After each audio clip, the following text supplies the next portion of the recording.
Ladies and gentlemen, welcome to the G-Shock Watcher channel.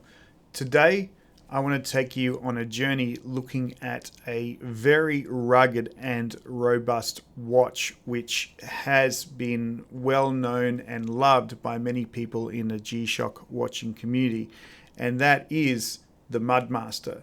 And this is the Casio G-Shock MudMaster Retrospective. Now, I've been thinking about doing this video for a while. In the past, we did a Rangeman retrospective, which was a lot of work to sort of pull the information together. And I'd been thinking for some time about doing a kind of a MudMaster retrospective.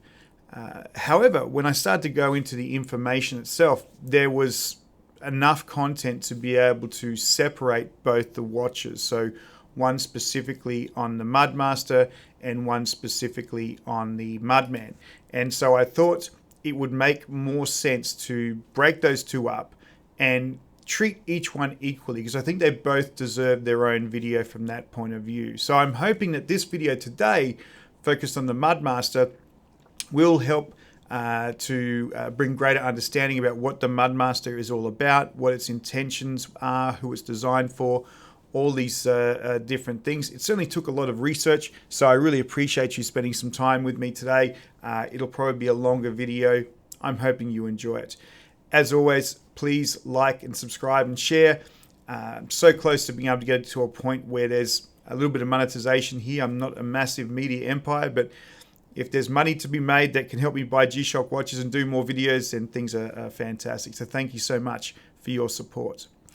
Okay, so what are we going to cover today in this retrospective? So it's a fairly lengthy list, and this will cover most of the things I think people were thinking about, or certainly what I was thinking about. Who is the MudMaster for? Who is the intended audience? What is a Master of G watch? Now, the reason I sort of put this one in is that a lot of MudMasters recently have been called Master of G watches. So I want to explain what a Master of G watch actually is and the context for a MudMaster. In addition to that, we're going to jump into what are the core features of a MudMaster watch, what are the price ranges over time, because these certainly have been watches that have evolved. What are the sub-series of MudMasters? There's actually quite a few different sub-series of MudMasters on the time, and it's not so much that they have a series and they stop it and start another one. A lot of them run in parallel with each other based on the features that people are looking for. So it's important to jump in and have a look at those sub-series. What's the various features in the MudMaster? So some of the core things outside of the normal capabilities of the watch itself. Then I want to go through and have a look at the timeline of releases and sort of give you a view as to, over the last couple of years, how many MudMasters have we seen come out, and what do they look like, and are there more releases coming out year by year? Are they slowing down? It's an interesting thing to go ahead and actually have a look at. And then we'll finish off looking at some collaborations and special editions, and then we will go ahead and actually jump into the future of what might be happening with MudMasters. And that's purely speculation. There's not necessarily lots of information you can find which says, please tell me the future of MudMaster. I think we have to look at what's happened in the past to be able to potentially predict what's going to happen in the future. So with that, let's get cracking. So when we think about who the MudMaster is actually made for, we need to probably understand the MudMaster itself. It's not necessarily a small watch by any means. This is one of the MudMasters that I own myself. This is one of the more recent releases. It's a fairly big and chunky watch, and it's very heavy duty as well, fairly weighty size of a watch. And when you do the research for this particular watch, typically what they say is this is built for built to prevent intrusion by sand, mud, or dust, and to ensure reliable operation in the harshest environments. This tough structure is prepared to support training and actual missions in environments such as jungles and deserts. It's an ideal tool for rangers and rescue crews. So obviously their target market here. But It is a big tough watch, and certainly is designed to be able to withstand some of those elements. And we'll actually look at what those things actually are. But on the surface, very solid watch, very tough.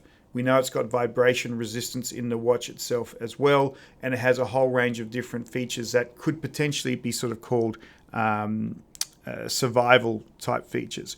What's interesting to me is the last part there. It's an ideal tool for rangers and rescue crews. Now, this is not the first time we've heard this. The other watch which also talks like this is also the Rangeman. So there are obviously a large number of different watches in the Casio G-Shock lineup, which is targeted towards people who are in rescue services and rangers and things like that. So it'd be interesting to look at the features that a MudMaster were to have and compare them against something like a Rangeman. And maybe we'll go ahead and actually do that if we have time in the video. But basically, this particular watch is truly built for people such as rangers, rescue crews, people who are going to be out in the dirt and the mud. I could imagine that these would be great watches for people who are on construction sites, heavy machinery, especially when you start talking about vibration. And you know what? These days, they actually look pretty good watches as well. So from a fashion point of view, pretty nice. Now, before we actually jump into looking at the features of the MudMaster, I did want to take a moment to stop and talk about the inclusion of the MudMaster in the Master of G series. And what is the Master of G series? So the Master of G series itself is essentially a line of watches in the G-Shock portfolio that is really about demonstrating the latest technology of watches. Now, this doesn't necessarily mean the MRG watches, for example, right? The MRG watches are kind of like your top of the line G-Shock watches, but Master of G watches are utilized to be able to bring in new capabilities and new technologies into the watches themselves. So, you know, these are the bigger G-Shock watches, obviously the ones that have the more space, I guess. And if you think about a watch like, say, a MudMaster watch, if I hold it the right way up, or let's say, for example, even a Frogman, right? These are very large watches. They've got a fair bit of space to be able to go ahead and actually play with and to be able to incorporate different features and capabilities into the actual watch. So some of those features that came into these watches were things like altimeters, digital compass, tough solar, all of those different things that we typically see and take for granted in a lot of these watches today. But at some point there would have had to have been a starting point where they would test out these capabilities in some of those watches. And those watches include things such as the Rangemans, the Gravity Masters, the Golf Masters, and obviously the MudMasters as well, right? So these watches become a bit of a platform for the integration or the inclusion of new technologies and techniques in the G-Shock watch family. So the first Master of G was essentially a Frogman in 1993. And still today, those Frogmans are classified as a Master of C. So we kind of have Frogmans that are a Master of G for the C. There is, I think it's the MudMasters, a Master of G for the land, right? And then for Master of G for the air, we have, say, a Gravity Master. So each of these different watches in the Master of G lineup basically start to test out new things. So Master of G land, Master of G sea, Master of G air. And these become the platforms that we see this technology being rolled out into. So let's now talk about what are those core features in a MudMaster watch itself. And probably at the very outset, what I would actually say, the differences between a MudMaster and a Mudman, which is what I'm wearing here right now, is that the Mudmans are typically digital watches, whereas the MudMasters are analog. Now, it hasn't always been the case like that. There were some early Mudmans at the beginning that had analog aspects to it as well. But after that release, they were pretty much focused on the digital aspects of the watch itself. So dual LCDs, digital aspects, all those different things. The MudMasters, they actually incorporated a very large analog capability, right? So you can sort of see the analog in there with a small digital aspect to the actual watch itself. So all of the different features are typically going to be represented through analog. The small digital display down the bottom gives you a way to sort of see those sorts of numbers. So we'll talk about them later, such as some of the compass readings, barometer, altimeter, those sorts of things. But the big feature here is for this particular analog capability itself.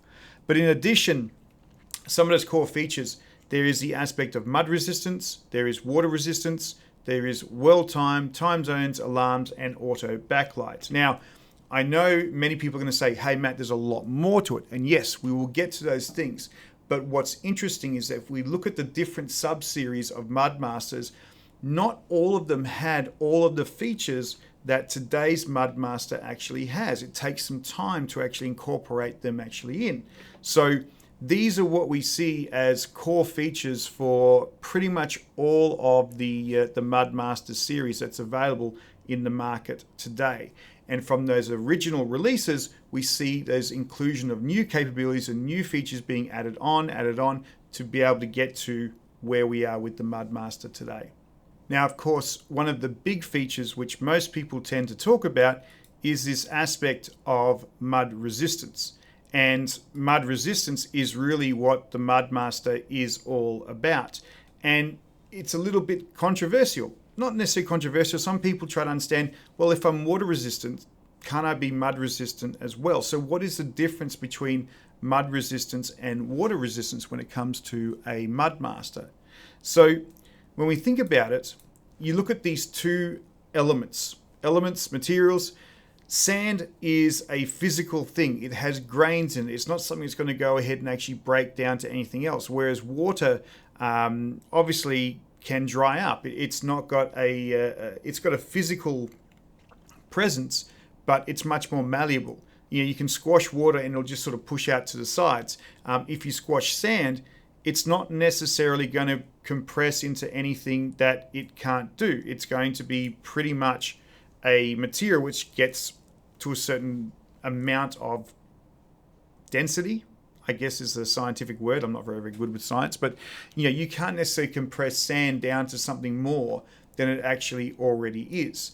So water resistance and mud resistance is going to be different because water is compressible, it can be moved around, but mud and sand probably can't be moved around so much. So we start to have this sort of situation that there is actually a real need to have the ability to have mud resistance. Now, the question is, where do you need that mud resistance? And this is where G-Shock has been working on creating this mud resistant structure. And this is where it starts to make a lot more sense. When you have buttons and you have things that you push on an actual watch itself, you don't want to get dirt and grains and all sorts of different things in that particular watch. You want it to be free.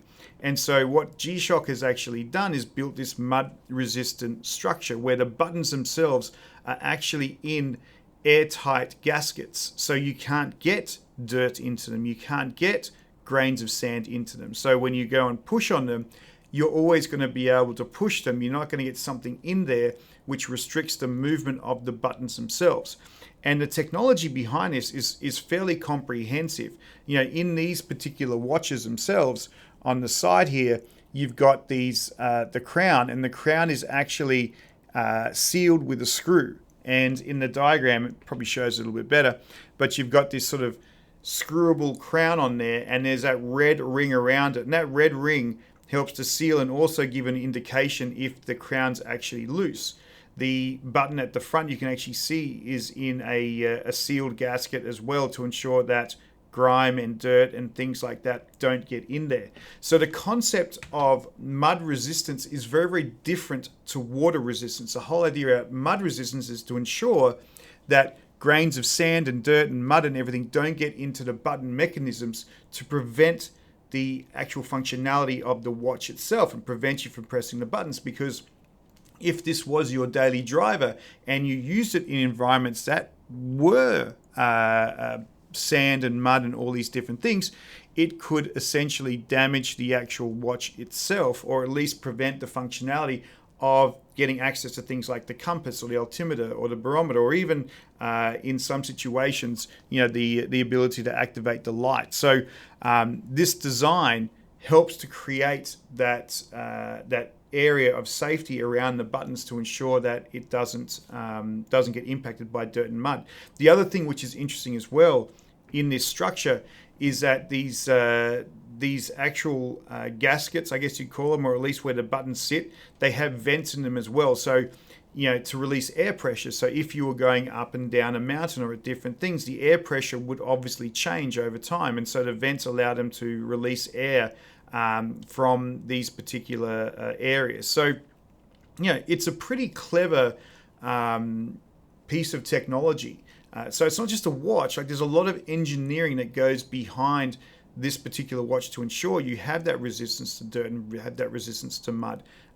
So that's why these things are really called the MudMasters themselves. So let's talk about cost, right? What the price ranges actually look like for different MudMasters over time. And they have varied. And obviously, the more they incorporate new technologies over time, the prices are going to go ahead and actually shift. And of course, there are some based on newer technologies, there's some based on limited editions and things like that. But as a kind of rule of thumb, what we typically go and see is that for a GSG-101A back in February 2018, you could pick up a MudMaster for around about $399. That being said, that particular MudMaster did not have all the capabilities of the current MudMaster, which is available today in the marketplace itself. This MudMaster now, the price is going up to about 1,100 Singapore dollars, or about $800 US. And this was released in October 2023. So we're talking about 5 years later than the GSG 100-1A. Interesting enough, the GWG 2040FR-1A, that's a big name. That particular watch went for $1,600 Singapore, or $1,100 US. But that was a 40th anniversary flare red watch, which I did have a chance to pick up in Japan in a secondhand market, and I ummed and ahed and I didn't choose it. And then the next day I said, you know what, I'm going to go buy it. And I went back and somebody had already picked it up. So maybe one day I'll go back and actually hunt that one down. But as we can sort of see, the price ranges for these particular watches have ranged from anywhere from $400 Singapore all the way up to $1,600 Singapore. So certainly, as new capabilities, new features have actually been added, these watches have increased in their value, and we'll jump in and have a look at those different series and what those features actually are. So now let's take a look at the sub-series of the MudMaster watches. And there's a total of 7 different sub-series in the MudMaster range. And what's interesting is how these different watches over time either include or remove features in their particular watch sub-series themselves. And we're going to look at those sub-series in order of where I sort of see different features being added or removed. We will look at the timeline of releases a little bit later on, including some of the special editions and collections. But let's start with those sub-series. So the first one is the GSG 100. There were 3 of these watches. They were priced around about $399 Sing, or $400 Sing. And they have that sort of very clear MudMaster analog digital combination look itself. Now again, all of these will obviously include mud resistance and water resistance and all of those basic things, but we start to see here now where we get the inclusion of things such as sensor array, so thermometer, altimeter, and all of those different things, and we'll see that in these different series. Now this one really doesn't have much in terms of sensors. It is a tough solar watch only, which is probably important for this sort of a watch because you're going to be out there, you don't want to change batteries. Not that you're changing batteries on a regular basis, but having tough solar so you can rely on the watch to always be sort of running is a pretty solid thing. So all these watches, the GSG 100, all it really had was tough solar and the ability to tell time, which is pretty important. The second series, the GWG 100, same price, $400. There were 4 watches. This actually had tough solar and multiband 6. Now, you'd probably be upset if you sort of realize that, hey, I spent $400 on a watch that just had tough solar and this one had multiband 6. But the reality is, unless you live in an area where you have access to multiband 6, it's probably not going to be so much of an issue. Unless you're someone like me who just kind of wants all the features, right? I know I might miss out on watches because it misses out on some features, but I kind of like that feature completeness. So these particular watches with multiband 6 were the sub-series from the GWG 100s. The next one which comes up is then the GG 1000s. And so there's a lot more watches in this particular space, which you can sort of see here. There's a total of 11 watches. They were priced at $469. Now, what is interesting about this particular watch is that tough solar was missing from these watches. It didn't actually have tough solar. I went ahead and actually looked at Shockbase, and it didn't have tough solar, it didn't have multiband 6. It actually has batteries in these particular watches themselves.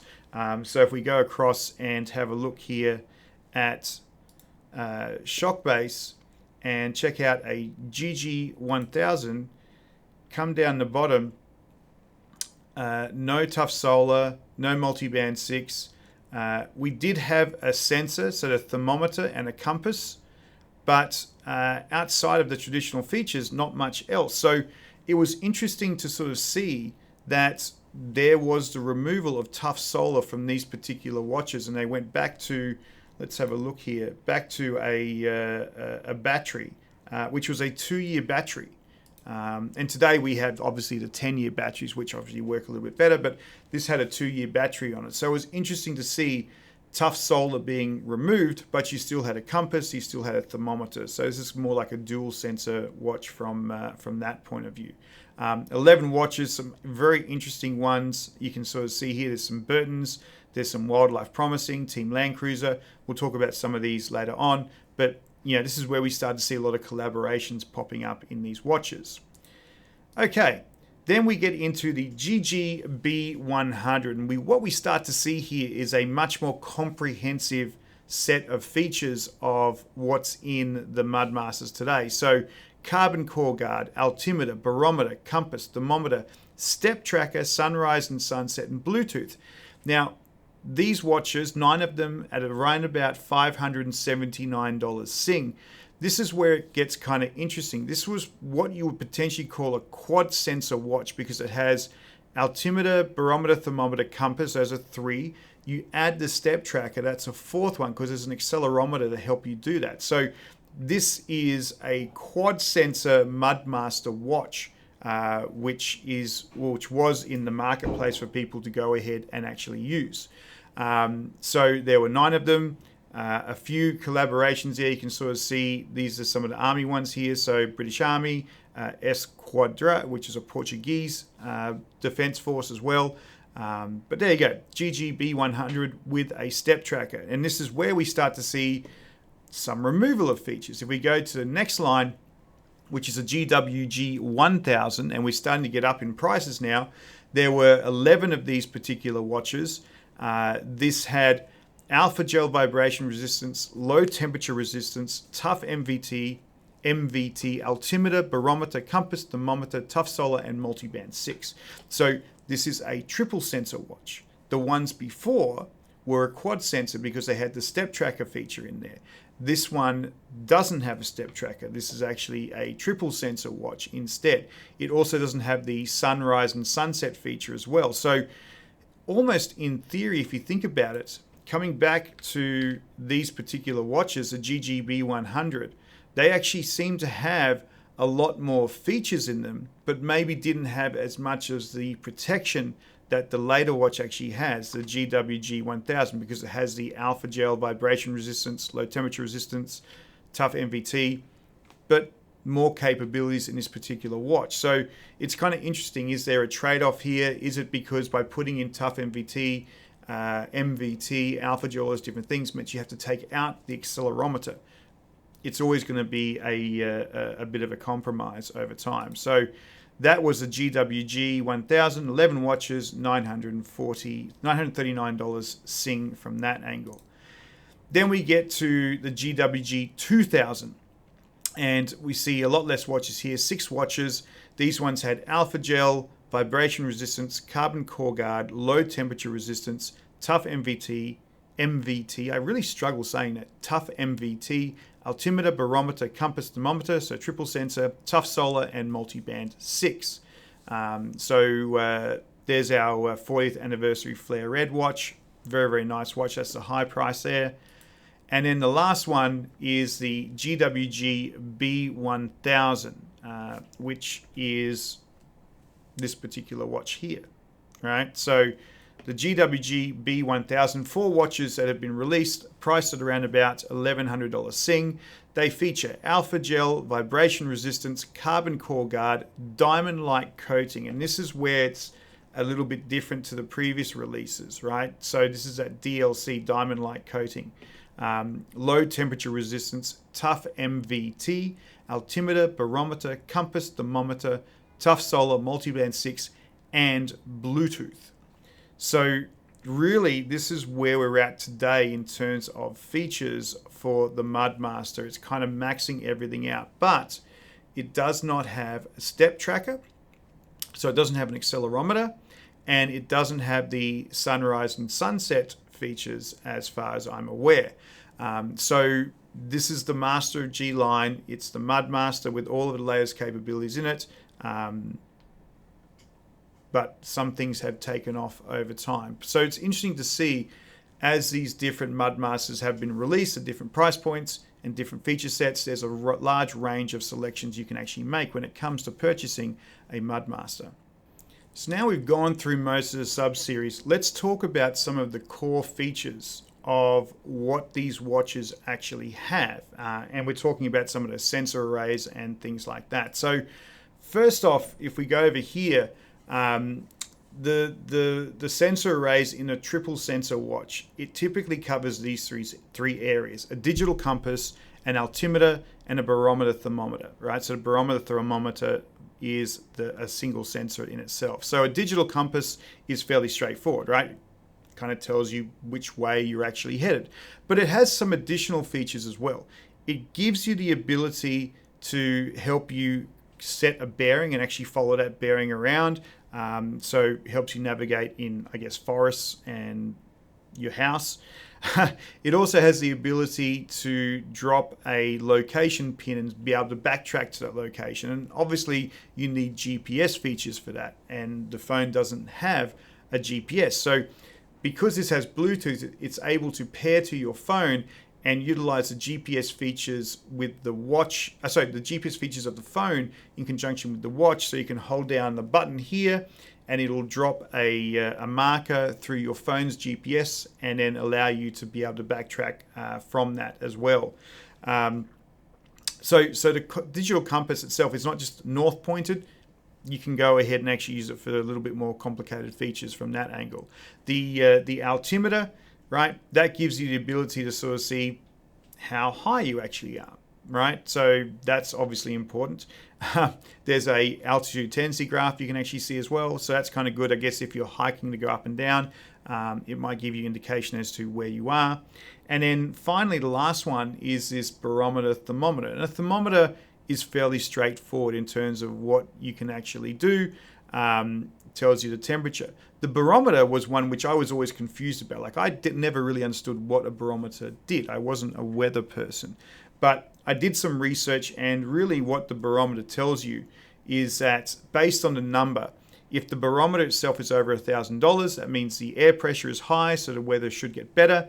And if the barometer is under 1,000, then the air pressure is low, and that would actually mean the weather is getting worse. So I'm guessing at a quick glance, you're able to sort of see using the watch itself what that weather looks like. And that barometer measuring can be done at every sort of 20 minutes or every 2 minutes. So depending on what you want to go ahead and measure. And obviously, the more regularly you measure, I'm guessing the quicker the battery sort of drains down. But again, the tough solar would essentially help manage that particular situation. Now, if we look at where these features actually sit in these watches, looking at the actual sub-series, the GSG 100 and the GWG 100, no sensors. We talked about that earlier on. The GG 1000 has a dual sensor, so the compass and thermometer. The GWG 1000, GWG 2000, and GWG B1000, this particular watch here, has a compass, thermometer, barometer, and altimeter.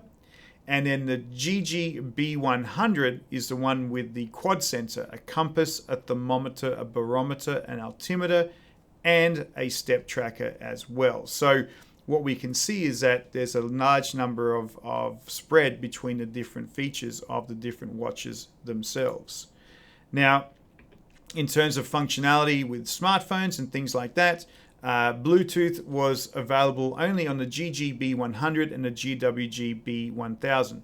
Obviously, the indicator of a B in the sub-series name indicated that it was a Bluetooth, kind of like the GAB 2100 and those particular watches as well. The other series didn't have any Bluetooth functionality within them.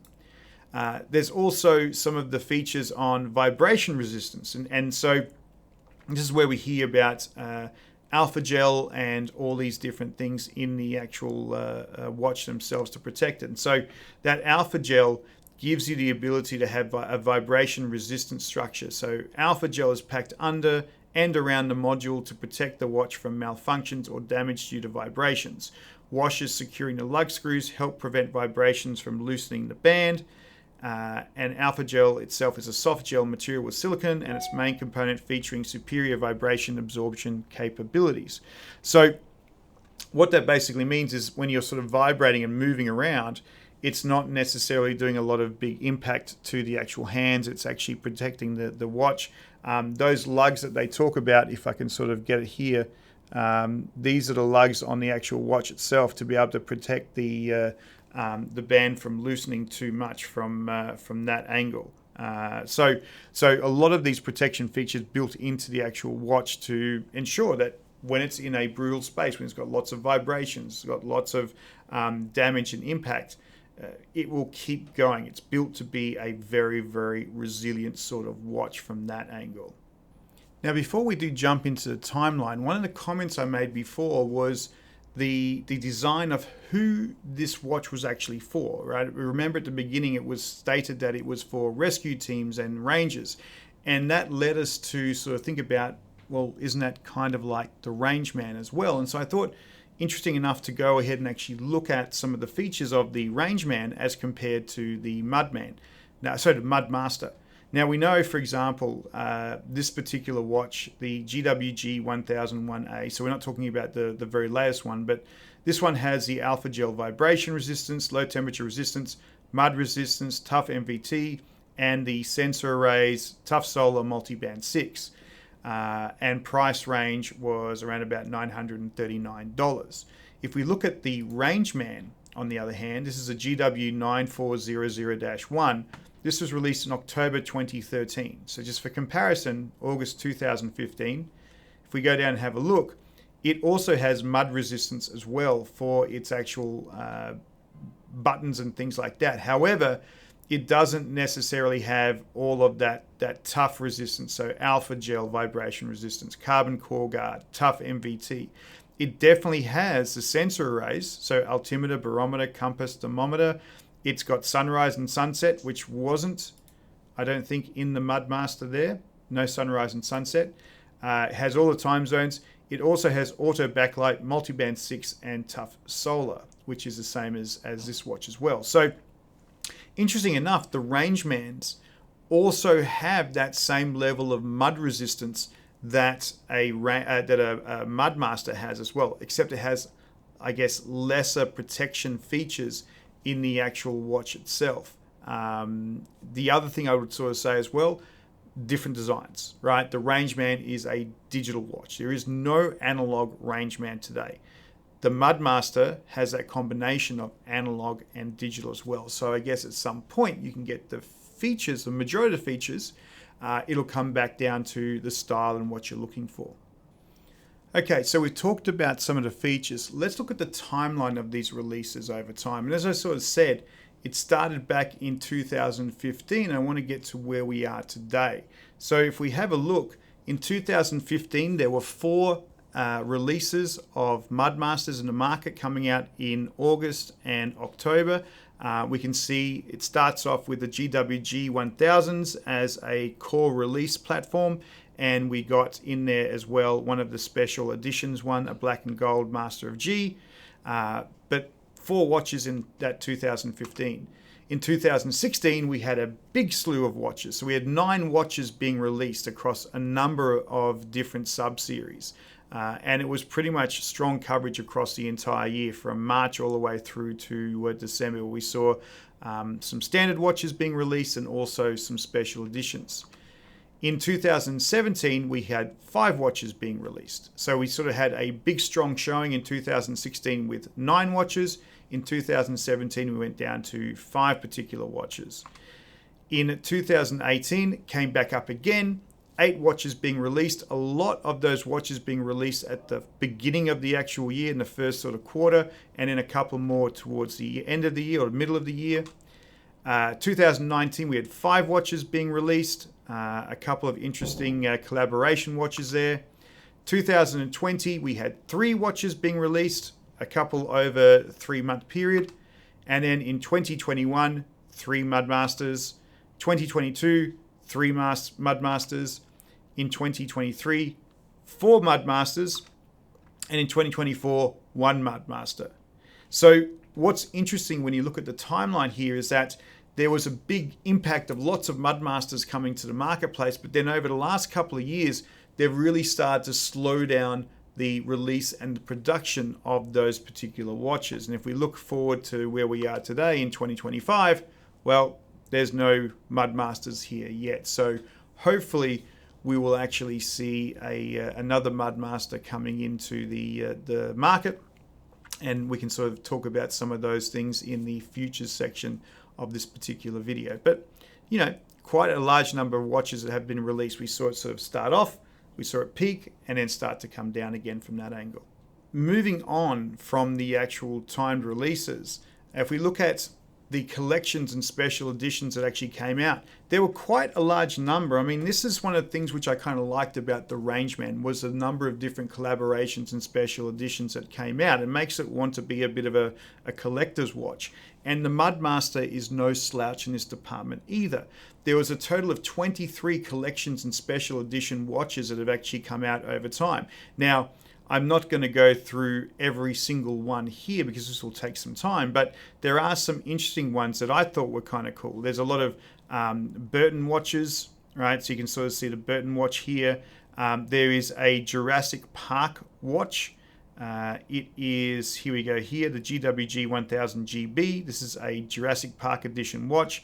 The Flare Red watch, which is one of my favorites. There are a number of these blackout watches.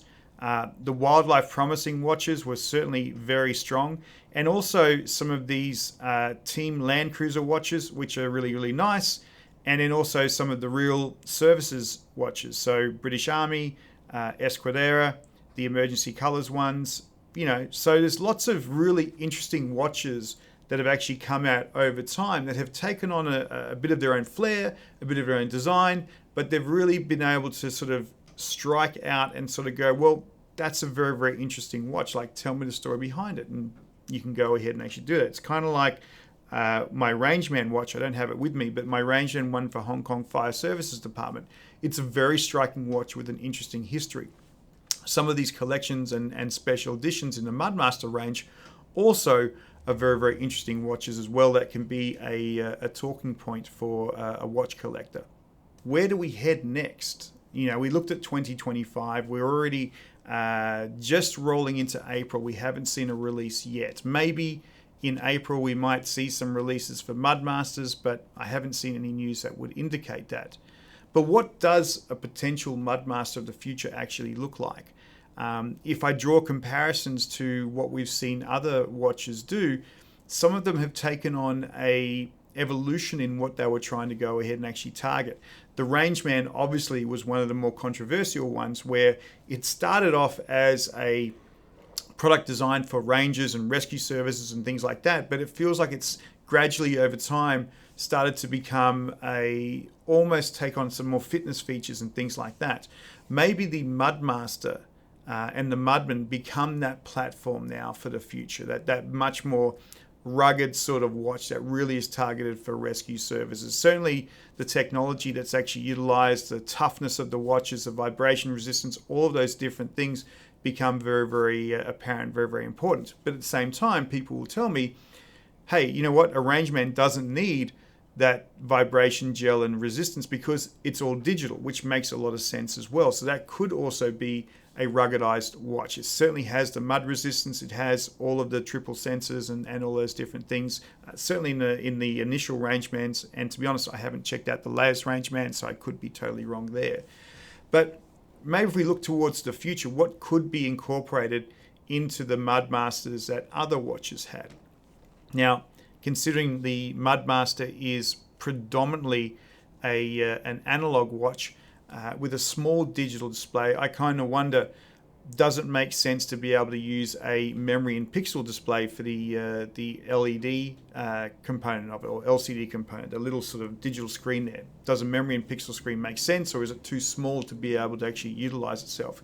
Do we see it go the similar way of some of the other watches where we remove the digital aspect altogether?